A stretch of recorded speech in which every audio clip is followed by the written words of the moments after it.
ಜಿಲ್ಲಾಡಳಿತ, ಜಿಲ್ಲಾ ಪಂಚಾಯತ್, ಕೃಷಿ ಇಲಾಖೆ ಸಹಯೋಗದಲ್ಲಿ ಚಿಕ್ಕಮಗಳೂರು ಸಿರಿಧಾನ್ಯ ಸಂಭ್ರಮ ಕಾರ್ಯಕ್ರಮವನ್ನು ಚಿಕ್ಕಮಗಳೂರಿನಲ್ಲಿ ಇಂದು ಹಮ್ಮಿಕೊಳ್ಳಲಾಗಿತ್ತು.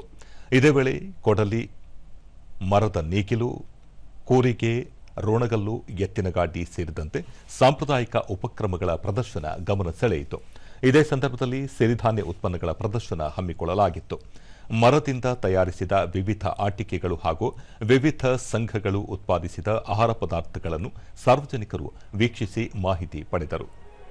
ಬಳಿಕ ನಡೆದ ಕಾರ್ಯಕ್ರಮವನ್ನು ಶಾಸಕ ಎಚ್ಡಿ ತಮ್ಮಯ್ಯ, ವಿಧಾನ ಪರಿಷತ್ ಸದಸ್ಯರಾದ ಎಸ್ಎಲ್ ಬೋಜೇಗೌಡ, ಸಿಟಿ ರವಿ ಉದ್ಘಾಟಿಸಿದರು.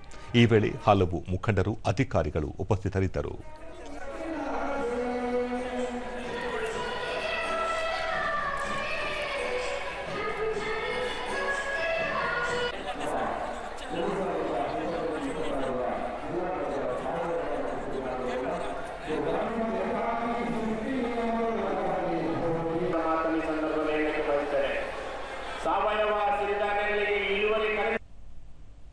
ಬಳಿಕ ಎಚ್ಡಿ ತಮ್ಮಯ್ಯ, ಕೃಷಿಕನ ಬೆನ್ನೆಲುಬು ಕೃಷಿ ಉಪಕರಣಗಳು ಮತ್ತು ಜಾನುವಾರುಗಳಾಗಿದ್ದು, ಕೃಷಿಯನ್ನೇ ನಂಬಿ ಬದುಕುತ್ತಿರುವ ಕುಟುಂಬಗಳಿಗೆ ಆಧುನಿಕ ವ್ಯವಸ್ಥೆಯಲ್ಲಿ ಸರ್ಕಾರಗಳು ಮತ್ತು ಜನಪ್ರತಿನಿಧಿಗಳು ಅವರ ಬೆಂಬಲಕ್ಕೆ ನಿಲ್ಲುವುದು ಅಗತ್ಯವಾಗಿದೆ.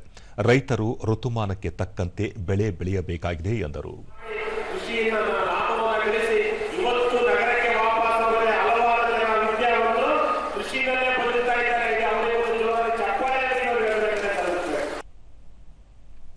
ಸಿಟಿ ರವಿ, ಎಲ್ಲ ಜೀವ ಜಂತುಗಳಿಗೂ ಕೆಲವು ಶಕ್ತಿ ಮತ್ತು ಮಿತಿಗಳನ್ನು ದೇವರು ನೀಡಿದ್ದಾರೆ.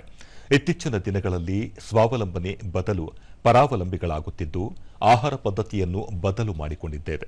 ಸಹಜ ಮತ್ತು ಪ್ರಾಕೃತಿಕ ಕೃಷಿಯೆಡೆಗೆ ಸಾಗಬೇಕಾಗಿದೆ ಎಂದು ತಿಳಿಸಿದರು.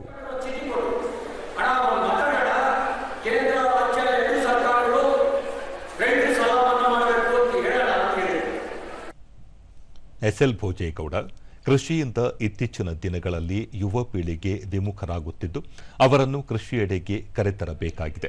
ಈ ನಿಟ್ಟಿನಲ್ಲಿ ಜಾಗೃತಿ ಮೂಡಿಸುವ ಅಗತ್ಯವಿದೆ ಎಂದು ಹೇಳಿದರು.